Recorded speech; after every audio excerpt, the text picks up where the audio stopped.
અહીંયા આપણે છેલ્લે મેં તમને એક્ટિવિટી કરાવી હતી પપ્પુ અને મોનિકાવાળી, કોઠાવાળી જે છે, કોઠામાં જવાબ પૂરવાના હતા, એ મેં તમને કરાવી હતી પેજ નંબર 58 ઉપર. અહીંયા 59 પેજ નંબર ઉપર છે. એના જ પછી એક્ટિવિટી 4 આપણે એ લગી કર્યું હતું. અહીંયા એક્ટિવિટી 4 બી છે, make questions as per the example. તમને અહીંયા ઉદાહરણ આપેલા છે, એ પ્રમાણે તમારે પ્રશ્ન બનાવવાના છે. તો એમાંય મેં તમને સમજાવ્યું હતું કે વુ છે, વેર છે, વોટ છે અને વેન છે. ડુ ડઝ વાળા પ્રશ્નાર્થ વાક્ય આપણે ઓલરેડી શીખી ગયા છીએ. તો વુ, વેર, વોટ અને વેન. વુનો અર્થ થાય કોણ, વેરનો અર્થ થાય ક્યાં. ન ખબર હોય તો લખી લેજો, ફરીથી બોલું છું. વુ એટલે કોણ, વેર એટલે ક્યાં, વોટ એટલે શું અને વેન એટલે ક્યારે. એટલે વેન છે એ સમય બતાવે, વોટ છે એ કોઈ પણ પ્રવૃત્તિ તમે શું કરો છો. પછી વેર છે એ સ્થળ બતાવશે અને વુ છે એ કોઈ પણ વ્યક્તિ કે જીવંત વસ્તુ માટે વુ વપરાશે. બરાબર. તો અહીંયા એ રીતે આપણે પ્રશ્ન બનાવવાના છે. તમને 5 પ્રશ્ન એક્ઝામ્પલમાં બનાવીને આપેલા છે કે do Pappu and Monica go to farm, who goes to farm. પછી વેર ડુ ધે ગો. તો અહીંયા પહેલી જ જે લાઈન છે ને પેરેગ્રાફની કે Pappu and Monica work in their farm every Sunday, એના ઉપરથી 5 પ્રશ્ન બનાવેલા છે. અને નીચે અહીંયા તમને કોઠો આપેલો છે, એમાં તમારે પ્રશ્ન બનાવવાના છે. પણ આપણે આ પ્રશ્ન આમાં બનાવવાના નથી, ઓલરેડી તમારી આઈડિયલ છે એમાં આપેલા જ છે આ પ્રશ્ન. તમારે છે આ પ્રશ્ન આઈડિયલમાં જ બનાવવાના છે, ટેક્સ્ટબુકમાં આપણે બીજી વાર બનાવવાની જરૂર નથી. એ હું તમને આઈડિયલના ફોટા પાડીને મોકલી દઈશ. પણ છતાંય તમને આવડવું જોઈએ કે વુ ઉપરથી પ્રશ્ન કઈ રીતે બનાવો. મેં તમને કીધું એ પ્રમાણે વુ એટલે કોણ થાય. બરાબર. તો જે પ્રશ્ન તમે પૂછો કે કોણ જે છે એ, દાખલા તરીકે અહીંયા વુ ગોઝ ટુ ફાર્મ, તો Pappu and Monica goes to farm, એનો જવાબ આવશે પપ્પુ અને મોનિકા. બરાબર. તેમાં પપ્પુ અને મોનિકા જે છે એ નીકળી ગયું. પછી ક્રિયાપદનું SKES વાળું રૂપ આ લોકોએ લગાડ્યું છે, વુ ગોઝ ટુ ફાર્મ, તો કોણ ખેતરે જાય છે. બરાબર. એ રીતે મેં તમને અહીંયા પ્રશ્ન બનાવીને આઈડિયલના હું ફોટા મોકલી દઈશ. આ પ્રવૃત્તિ આપણે આઈડિયલમાં છે એટલે આપણે આમાં કરતા નથી, પાઠ્યપુસ્તકમાં અલગથી. એના પછી છે એક્ટિવિટી 5 અહીંયા આવે છે, એમાં એનો જ ઉપયોગ. એના પછી એક્ટિવિટી 5 જે છે એ છે, એમાં એનો જ ઉપયોગ છે વેર, વુ, વેન અને વેર. વોટ, વુ, વેન અને વેર, સોરી. તો આ 4 શબ્દોનો તમે ગુજરાતી ખાસ સમજી લેજો કે એનો અર્થ શું થાય, તો જ પ્રશ્ન બનાવતા આવડશે, નહીતર આવડશે નહીં. તો અહીંયા એક તમને ઉદાહરણ જો, એક લાઈન તમને આપેલી છે કે વિશ્વાસ એ plays badminton at Harsh house every Sunday. Harsh house એટલે હર્ષના ઘરે. એપોસ્ટ્રોફી નો મિનિંગ મેં તમને સમજાવ્યો હતો કે નો ની નુના માટે એપોસ્ટ્રોફી એસ જે છે એ વપરાશે. તો એના ઉપરથી આ લોકોએ 4 પ્રશ્ન બનાવેલા છે, વોટ, વુ, વેન અને વેરનો ઉપયોગ કરી, જે તમને ઉપર કાઉન્સમાં આપેલું છે. તો પહેલો પ્રશ્ન શું બન્યો છે, વુ પ્લેઝ બેડમિન્ટન એઝ હર્ષ હાઉસ, તો હર્ષના ઘરે કોણ બેડમિન્ટન રમે છે. બીજો પ્રશ્ન બન્યો છે, what does Vishwas play at the Harsh house on Sunday, તો રવિવારના દિવસે વિશ્વાસ છે એ શું રમે છે હર્ષના ઘરે. પછી વેર ડઝ વિશ્વાસ પ્લેઝ બેડમિન્ટન ઓન સન્ડે, ક્યારે કોના ઘરે બેડમિન્ટન રમે છે. કોના ઘરે એવું નથી, ચલો ક્યાં બેડમિન્ટન રમે છે, વેર એટલે ક્યાં થશે. પછી વેન ડઝ વિશ્વાસ પ્લેઝ બેડમિન્ટન, ક્યારે રમે છે, તો કે રવિવારના દિવસે. તો આ જે છે 4 પ્રશ્ન આ લોકોએ બનાવેલા છે. અને નીચે છે ને તમને જો તમારે ખાલી જગ્યામાં શબ્દ જ લખવાના છે, સાચો શબ્દ. બાકી પાછળનું વાક્ય તે લોકોએ આપી જ દીધું છે વાક્ય રચના મુજબ. પછી એમાં એક તમને ઉદાહરણમાં આપ્યું છે ને પછી બાકીના 4 તમારે કરવાના છે, એવી રીતે એ લોકોએ આપેલું છે. તો બીજું જે છે આમાં, Kajal and Sanjay visit different museums during the vacation. તો કાજલ અને સંજય છે એ વેકેશન દરમિયાન, ડ્યુરિંગ એટલે દરમિયાન, વિવિધ પ્રકારના સ્થળોની મ્યુઝિયમની મુલાકાત લેશે. બરાબર. તો તો અહીંયા તમને 3 ખાલી જગ્યા આપેલી છે, A, B અને C. તો એમાં તમારે કઈ ખાલી જગ્યામાં શું આવે એ લખવાનું છે. તો પહેલી ખાલી જગ્યા જે છે, do Kajal and Sanjay visit during vacation. તો આ ખાલી જગ્યા છે એનો તમારે અર્થ પહેલાં સમજવાનો. તો આમાં શું રહી ગયું છે, જો મેં તમને કીધું એમ જે આપણે ખૂટતું હોય એના પ્રમાણે આપણે આમાં મૂકવાનું રહેશે. Do Kajal and Sanjay visit during vacation. તો અહીંયા જો વેકેશન એટલે એ સમય બતાવાઈ ગયો. પછી છે કાજલ અને સંજય આવી ગયું એટલે કોણ આમાં નહીં આવે, બરાબર. તો શું રહી ગયું કે મ્યુઝિયમ છે એ રહી ગયું. તો મ્યુઝિયમ માટે આપણે અહીંયા વોટ વાપરશું, બરાબર. પછી જે પછીનું છે visit different museum during the vacation. તો આમાંય વેકેશન આવી ગયું, તો આમાં કાજલ અને સંજય રહી ગયું.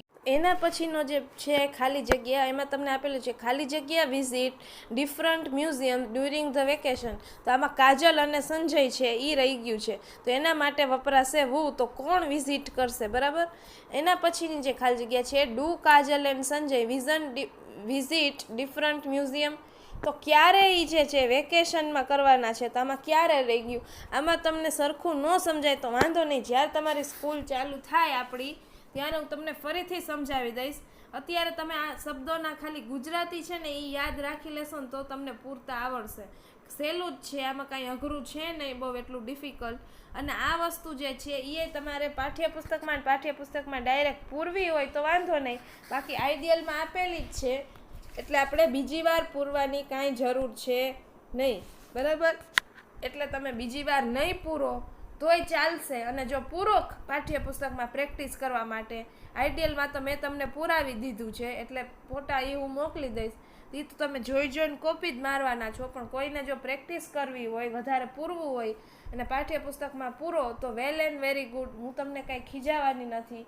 અને બાકી શબ્દોના ખાસ કરીને ગુજરાતી એવું હોય ને તો હું તમને ગુજરાતી લખીને કેનો અર્થ શું થાય ને એ તમને મેં કદાચ આપ્યું તું, મને યાદ છે ત્યાં લગી. અને છતાં એનું ગુજરાતી ખાસ યાદ રાખી લેજો તો જ તમને પ્રશ્ન બનાવતા તમને ખબર જ નહીં હોય કેનો અર્થ વુ ક્યારે વપરાય, વોટ ક્યારે વપરાય, એ તો જ ખબર પડશે જો તમને એનો અર્થ ખબર હશે. એટલે ખાસ કરીને એનો અર્થ જે છે એ તમે ખાસ પાકો કરી લેજો. જો અર્થ નહીં આવડે તો પ્રશ્ન બનાવતા આવડશે નહીં, પરીક્ષામાં પૂછાય એવું છે. જો પછી અહીંયા જે છે પાછળનું પેજ નંબર 60, અહીંયા તમને એ જ આપેલું છે. મેં તમને કીધું ને બાકીના 4 એક તમને ઉદાહરણમાં કરીને આપેલું હતું અને બાકીના 4 જે છે એ તમારે કરવાના છે. આને આ વસ્તુ આઈડિયલમાં સેમ ટુ સેમ આપેલી છે. આઈડિયલના હું તમને ફોટા મૂકી દઈશ. એ મેં તમને હમણાં આગળ કીધું જ કે આઈડિયલના હું ફોટા મૂકી દઈશ. બીજી વાર તમારે ન કરવું હોય તો વાંધો નહીં, જેને ભણવું છે એ લોકો કરશે. આમાં મને ખબર છે 2-4 જણા જ છે એવા, બાકીના કોઈ બધા એમ જ વિચારશે કે ગધા મજૂરી કોણ કરે. પણ કાંઈ વાંધો નહીં, કાંઈ મારા માટે તમે કરતા નથી. ટેક્સ્ટ બુકમાં તમે ફરીવાર પ્રેક્ટિસ કરવા માટે લખો, આઈડિયલમાં તો જોઈને લખી નાખશો. ટેક્સ્ટ બુકમાં બીજી વાર કોપી તમે પ્રેક્ટિસ કરવા માટે લખો. ટેક્સ્ટ બુકમાં ખાલી જવાબ જ લખવાના છે ડાયરેક્ટ. આમાં તમારે કાંઈ બુકમાં આખા વાક્ય તમને અહીંયા આપી જ દીધા છે તો એ તમારે અહીંયા કરવાના રહેશે જો કરવા હોય તો. અને બાકી એક વસ્તુ બીજી ખાસ યાદ રાખવાની, જ્યારે તમે કોઈ પણ પ્રશ્ન બનાવો તો પાછળ પ્રશ્નાર્થ ચિહ્ન લગાવવાનું ભૂલવાનું નહીં. તમારો આખો જવાબ સાચો હશે, પ્રશ્ન તમારો સાચો હશે ને પ્રશ્નાર્થ ચિહ્ન ભૂલી ગયા હશો તો તમારો અડધો માર્ક્સ કપાઈ જશે. કોક એવા હોય તો આખો માર્ક્સ એ કાપી લે, બરાબર. હું તમને હંમેશા કહું છું કે 10માને અનુલક્ષીને વિચારવું.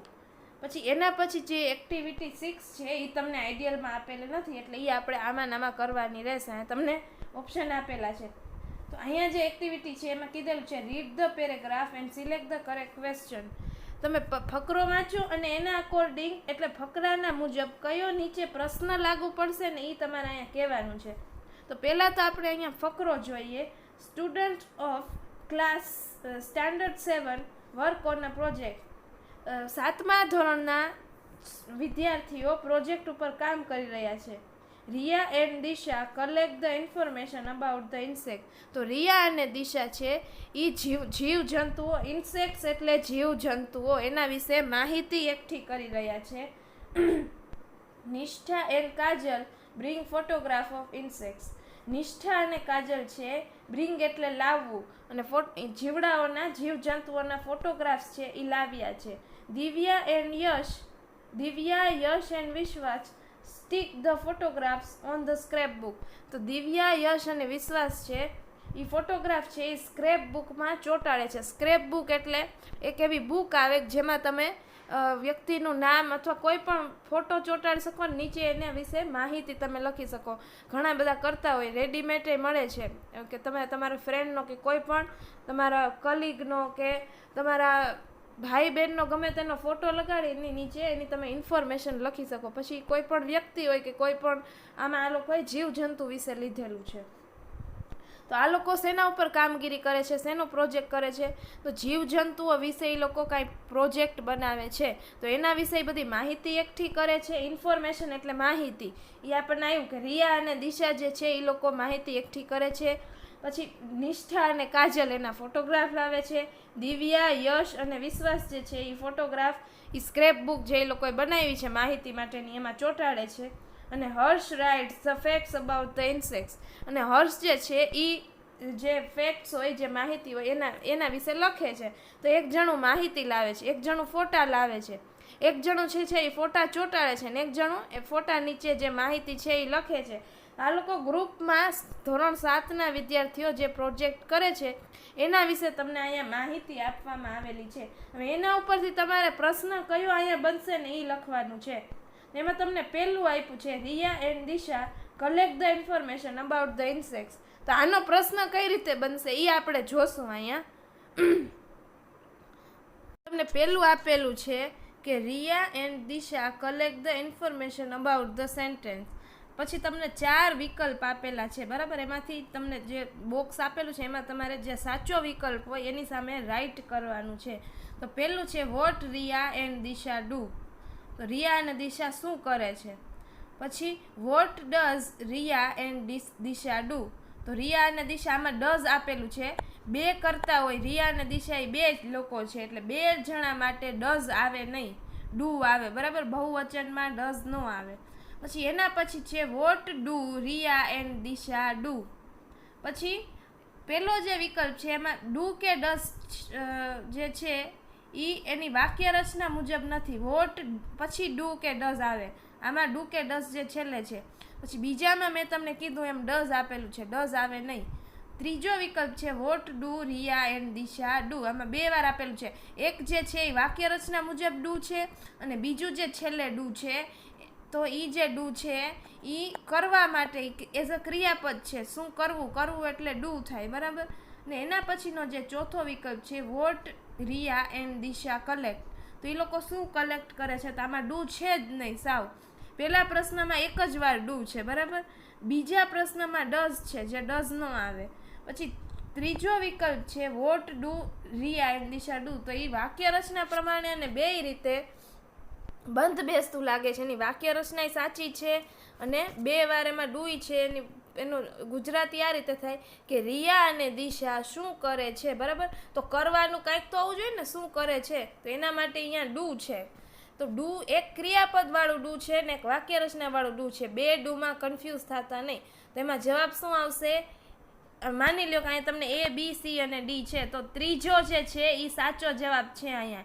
એટલે ઓમ જોવા જાય તો C. અહીંયા ABCD તમને નથી આપેલા પણ C જે છે એ રાઈટ આન્સર છે. C ની સામે ટીક કરજો. પછી એના પછી છે નિષ્ઠા and Kajal bring photographs of insects. તો નિષ્ઠા અને કાજલ છે એ જીવજંતુઓના ફોટોગ્રાફ લાવે છે. તો વુ નિષ્ઠા એન્ડ કાજલ બ્રિંગ. તો આમાં તો વુ આપ્યું ને નિષ્ઠા અને કાજલ આપ્યું, તો આ તો ન જ હોય. પછી એના પછી જે છે વોટ ડુ નિષ્ઠા એન્ડ કાજલ બ્રિંગ. તો 2 જણા શું લઈને આવે છે, બરાબર? તો ઈ જે છે આમાં મેં તમને કીધું એમ ડુ જે છે વોટ ડુ નિષ્ઠા એન્ડ કાજલ બ્રિંગ. પછી એના પછી જે છે વોટ નિષ્ઠા એન્ડ કાજલ બ્રિંગ, બરાબર? અને એના પછી છે વુ ફોટોગ્રાફ્સ ઓફ ઇન્સેક્ટ્સ બ્રિંગ. તો એ પ્રશ્ન વાક્ય રચના પ્રમાણે બંધ બેસતો નથી, એની વાક્ય રચના ખોટી છે, બરાબર? એટલે એ નહીં. બીજો પ્રશ્ન છે એમાં 4 વિકલ્પ તમને પાછા આપેલા. પહેલો તો મેં તમને કીધું, પહેલો વિકલ્પ જે છે હું આપેલું છે ને કાજલ ને નિષ્ઠા આપેલું છે, એવું તો બને જ નહીં. હું આપેલું હોય તો કાજલ ને નિષ્ઠા 2 નીકળી જાય. પછી વોટ ડુ નિષ્ઠા એન્ડ કાજલ બ્રિંગ. તો 2 જણા શું લાવે છે, બરાબર? તો આમાં લાવવું અને ડુ બે આપેલા છે. પછી એના પછીનું છે વોટ નિષ્ઠા એન્ડ કાજલ બ્રિંગ, તો બંને જણા શું લાવે છે. અને વુ ફોટોગ્રાફ્સ ઓફ ઇન્સેક્ટ્સ બ્રિંગ, તો આમાં વુ અને ફોટોગ્રાફ્સ ઓફ બ્રિંગ, આ વાક્ય રચના મને તો છે ને મગજમાં બેસતી નથી. આ વાક્ય રચના જ ખોટી છે. એટલે પેલું જે છે એ નહીં આવે, છેલ્લું નહીં આવે, બરાબર. બાકી વૈધા વચ્ચેના બે એટલે કે બી અને સી, એ ને ડી તો નીકળી જ ગયા, એ બે તો આવશે જ નહીં.